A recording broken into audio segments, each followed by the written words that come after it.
Okay, process is everything. Process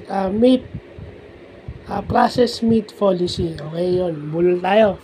Process meet policy. So, anong ibig sabihin nitong process meet policy? Na process is everything. Yung plano mo guarantees everything without considering human factors. Yung programmers, yung culture, yung ugali ng bawat tao. Okay? Human factor yung ugali ng tao. Sound leadership o effective leadership. Sa tao nakabase lahat yan. So, yun ang ibig sabihin ng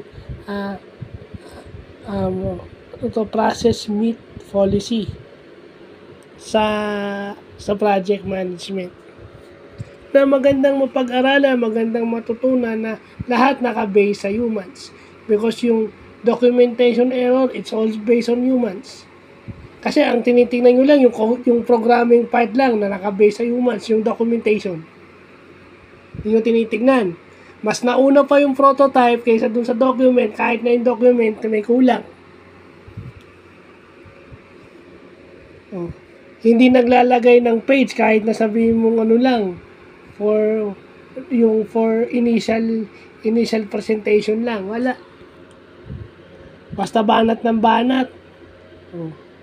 Tapos magkukumawag sa error. Hindi na sa error sa programming or sa system, meron din sa documentation. So, yun lang po.